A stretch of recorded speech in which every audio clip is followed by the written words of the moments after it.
Hey everybody, it's the B-log number 15. So anyway, been doing a lot here, just trying to keep from going crazy, from being so busy. So yeah, just had a lot going on, just trying to stay on top of my playing, trying to stay on top of my musicianship, my composition and everything, my teaching. I'm trying to be the best band director ever. We went and had a clinic with our band that was very, very productive, particularly for myself, just kind of learning the craft of being band director. It's something that if you're a good band director, you're always looking for ways to get better. You can't be cocky about what you do. Best band directors are able to receive feedback. And this guy, he has a doctorate in music, and it's great. We really appreciate him coming in, and he's definitely learned a few things from me, and I've learned a lot from him. So it's just, he's worked on some things that I haven't worked on, and I've worked on some things that he hasn't worked on. And so you just have to always be looking for people who know more than you, that can teach you something in music that you don't know, because that's really the only way you're going to get better, right? So anyway, I got this box today. I was walking out of the door this morning, and I saw this big box. It wasn't a big box, but it was good, good sized box, and I'm like, wow, it has my name on it, and it has my company, Timberline Music Company, address on there. And I was like, well, what's going on here? This is interesting. And I opened it up, and I go, oh, interesting. So anyway, I got to tell you a little story first about this box. So it's a kind of a lead up. So here I am in 7th grade, right? This is 2000, it was 1996. And I'm going to this camp, and it was this choir camp. And I'm just the first time, it's I think I've never even sang in a choir before. And I go to this camp, and I go, okay, well, I'm an instrumentalist. I do instruments. I play, at that point, I play tons of other things. I was really in a band. And this was just the only camp that was for music. And I'm such a music geek that I'm well, I guess, what's the alternative? Basketball camp? Choir camp all the way, right? Let's go. And so anyway, I go to this camp, right? And they start talking really, really geeky choir, they mention this really weird term that I'd never heard before, a cappella. And I'm like, what? A cappella? And they're like, yeah, it's spelled A space CAPPELLA. And I'm like, what? What is a cappella? And they're like, well, a cappella is specifically group or solo singing without instrumental accompaniment, or a piece intended to be performed in this way, right? So it's just instruments, or no instruments at all, just singing, and that's it. So anyway, I found so I found that kind of interesting. And these guys, these 5 guys come in, and they say, yeah, we're an a cappella band. And I'm like, how could you be an a cappella band? Don't those two words just kind of contradict each other? I mean, you have band, which is instruments, right? And then a cappella, which is without instruments, right? So it's well, how could you be a band without instruments, right? And so I'm like, that's kind of dumb, I'm like, how could you do this? There's no way you can, how good could it be? I mean, they're just a bunch of people singing. Singing, they're not instruments, they're not trumpets, or trombone, you know what I'm saying? And so then they come out and they go, well, yeah, hi, we're Boys Night Out, and we're here, and we just started this band, and we're an a cappella band, and we just really like to sing, and two of our guys went to the high school here, the local Mount Shasta High School, and blah blah blah, and this kid, Mark Baldy, he's the arranger, and he went to Mount Shasta High School too. And I'm thinking, wow, okay, that's cool. He looks kind of like Matthew Broderick in his like younger days, like pre-cable guy, but anyway, yeah, pretty good looking guy. They're all like, real young. I'm pretty sure like they're all like in their either young 30s or late 20s. At this point. And so, they come out and they're like, yeah, we forgot to do a sound check, so we're gonna have to do one here. And then they like start singing a sound check song, and it was like this grooving song, and I'm like, wow, this is really cool. They're singing like all of the instrument parts. All the instrument parts. They have the bass guy going donk dink dink dink dink dink dink, right? Pretty cool. So anyway, I kept in touch with these guys, and particularly like the one of the guys from Mount Shasta, and then their lead singer, this guy named Tom Griffin, and anyway, Tom was with the band for a really long time, and then he decided that he was going to pursue like a solo artist career in his Christian label. And I thought that was kind of interesting. It was kind of cool. Yeah, I'm a Christian myself, so I'm like totally for that kind of stuff. So it's just kind of cool that he did that. But anyway, so I was, he posts this stuff on YouTube, and like nobody else is commenting on this stuff. And like I'm watching. I'm pretty sure there's some people watching it. Some people. It's like my channel. It's like, one person might comment like once a year, so their channel is kind of like the same way, they're like, it's not like a mega corporation channel, it's pretty much just, I'm pretty sure it's just Tom and maybe the other guys have access to it and they can upload stuff if they want, upload videos, and it's just kind of like a place for them to dump videos.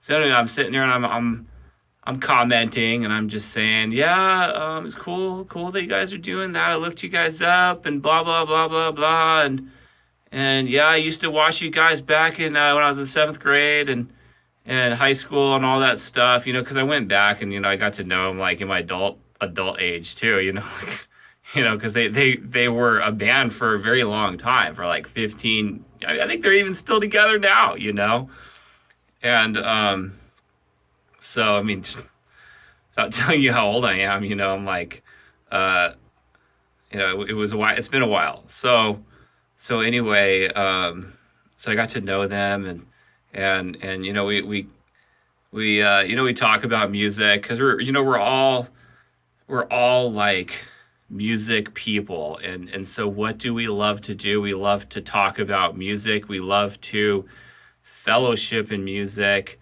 It doesn't really matter. We don't have politics really as much.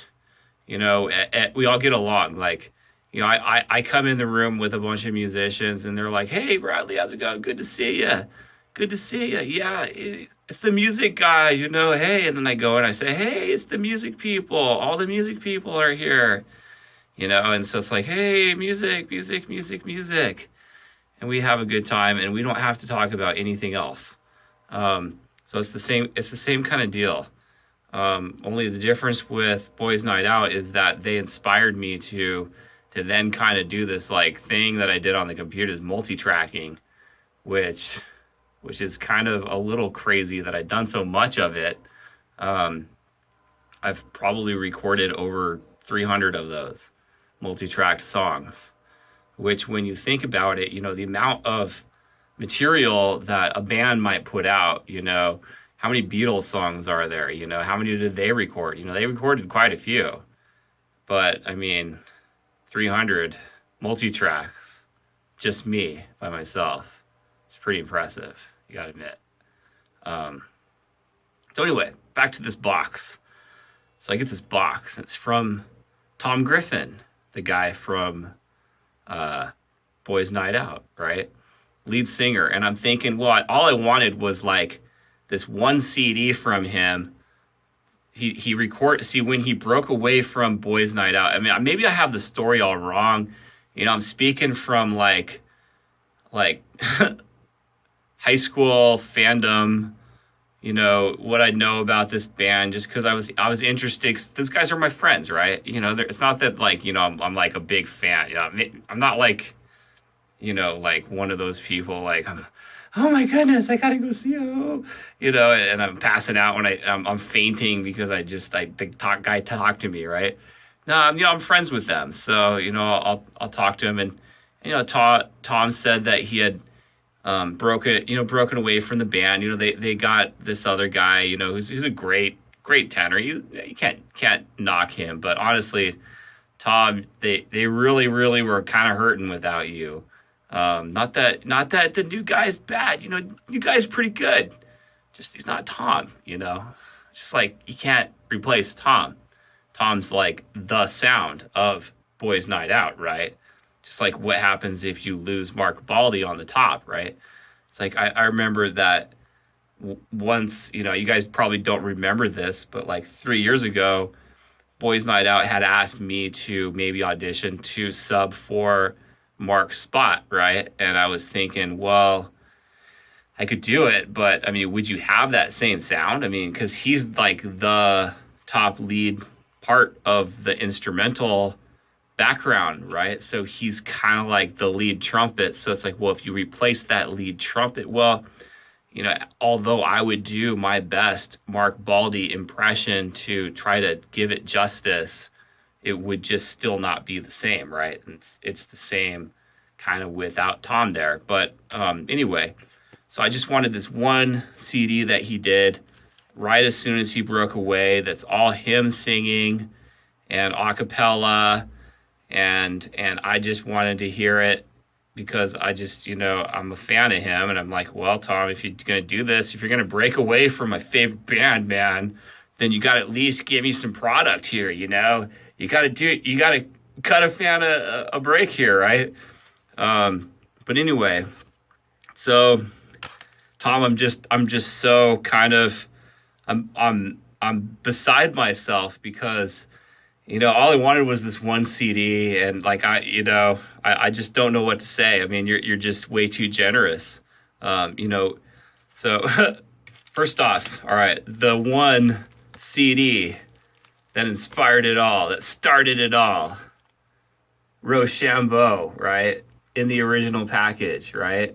This is like, first off, it was the first digital CD that was ever recorded a cappella by any a cappella group, right?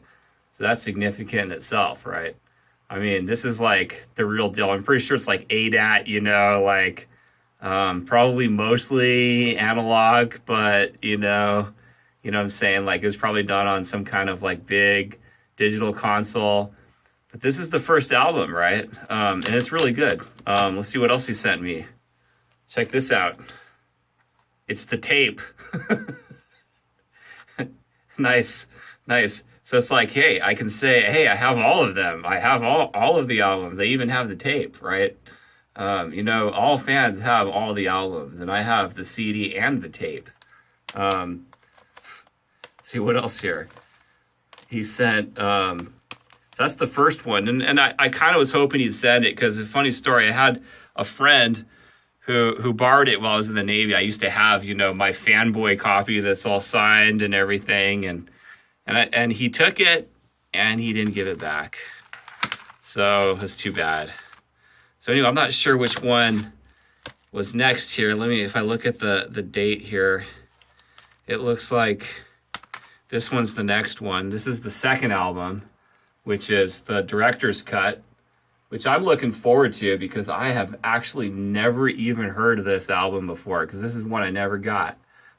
This came out like, let's see, it says 1999. So that was like probably when I was like either poor or before I joined the Navy or whatever, you know. So I just never got a chance to buy that one from them. So thanks, Tom. I'm glad you sent it to me. Really, I'm looking forward to listening to it. And then here's another one here. This is their third album, right? And it's just called, I guess, B&O. B&O. It's like Rochambeau, B&O. So B&O is like, you know, if you don't know, it means boys' night out. All right. So I'm not sure if that was an easy one for you, but this is a great album because, you know, it has some things on there that I'm looking forward to hearing. I mean, they perform a lot of these stuff live, so it'll be kind of cool to hear it like studio performed. Because I don't know, you know, if you know a lot about studio performing, but they say that if you perform in the studio, then you should try to aim to get the best sound possible, and actually have like a perfect performance. If that means, you know, manipulating the sound, tuning that track, or just sitting there and just hacking away at it until you just record it perfectly. So look at this. It's the fourth album as well, right? This is, I mean, they may have made more albums after this one, but this is like the one they did right before Tom left. I mean, he probably was with them a few more, maybe a little more after that, but this is like, you know, they have this guy in there, what's his name? Roca. I can't remember his first name. Shows how bad of a fan I am. I'm sorry, guys. I'm a bad fan. I'm a really bad fan.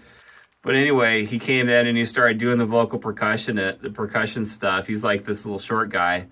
And it's funny because he actually is a pretty dang good tenor as well. And he probably knows it, you know, and everybody tells him that he's a really good singer, and he's probably like really humble and says, "Oh, no, I'm not. No." So anyway, up next we have T.R. Griffin. This is the album. I think this is the one. Is this the one? This might be it. The thing about CDs is that it's a little hard to figure out like what needs to be on the CD. Luckily they all have dates on them, so I'll try to get these in order here. Okay, so this is the first one. It looks like Eternity, T.R. Griffin. So basically Tom Griffin. I assume that R is your middle initial, Tom. That's cool. You know, I was thinking about going like by like BJ Saunders, but that didn't really go very well. Because J is my middle initial too, and Bradley's my first name. Yeah, or I could go by just BS, or BJS. Yeah. Anyway, T.R. Griffin. So this is the first one. Should be awesome. I'll listen to that. I think this is this the one that has all the acapella on it? It could be. That's 2004. And then look at this. Here's another one.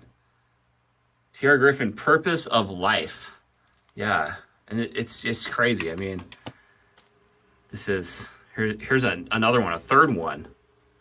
T.R. Griffin, Serenity of God, right? Because he's a Christian artist, right? So you guys may have heard of him. And then, is this the newest one? This is the newest one. T.R. Griffin, Jesus Saves, right? And I mean, these are just beautiful looking albums.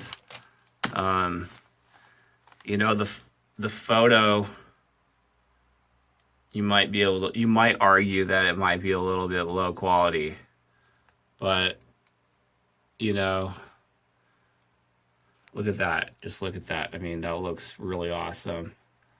I mean, can you tell that it's maybe like a picture that he took, like his wife took or something, or because I know that, nowadays, this is like, it is 2006. So, that was 12 years ago. So the technology has gotten much better. But I mean, that looks pretty dang nice, doesn't it? I mean, it looks like he's the real deal. Oh, well, he is the real deal. Wow, what am I saying?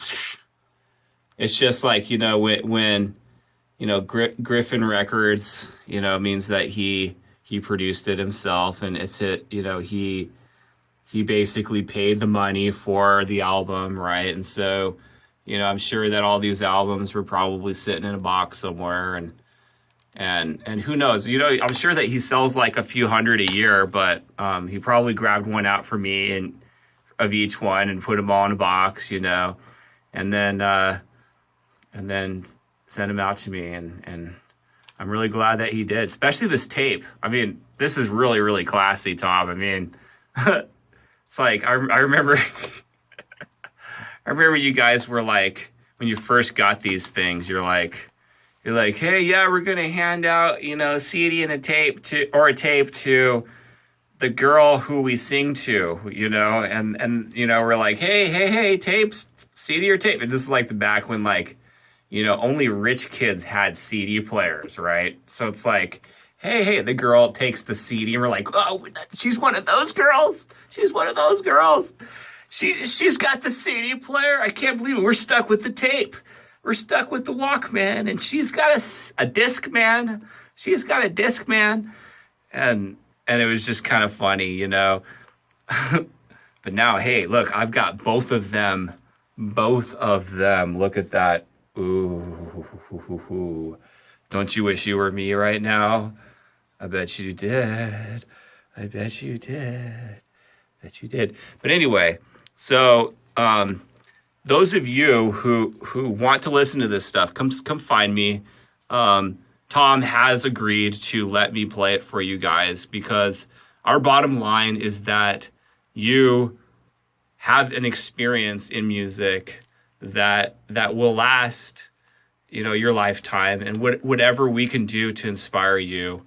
That Boys Night Out, in a little way, have been inspiring to me, and so it's great that I've gotten the opportunity to get to know them and get to share this great music experience. And anyway, this is just amazing right here. He sent me these Beatles tunes that he's been recording. Well, I don't know, are they all Beatles tunes? I must admit, I'm a terrible Beatles fan. But don't tell anybody. Because I know most of the good ones, like the I know the ones by what's his name? Paul McCartney. He's like my favorite Beatle. Who's your favorite Beatle? Some people like John Lennon. Some people like Ringo Starr. Some people like George Harrison. Who's your favorite Beatle? Why don't you go ahead and put in the comments who your favorite Beatle is. We can just see. But my favorite Beatle is Paul McCartney, because he's the guy who wrote Hey Jude, and he wrote Let It Be, and basically all of the good songs that you hear the Beatles perform. I guess John Lennon wrote a few of them, but his songs were more of like the rockin' songs, like the ones that you're like, oh yeah, okay, that one's fun, but it's not the one that really tugs at your emotions and says, this one's the mega hit, Let It Be and Hey Jude. Those two songs that are just like, wow, how the heck did he write that song, Anyway, this is the B-Log, number 15. So stay motivated, and most of all, stay committed and stay classy. This is the B-Log, number 15.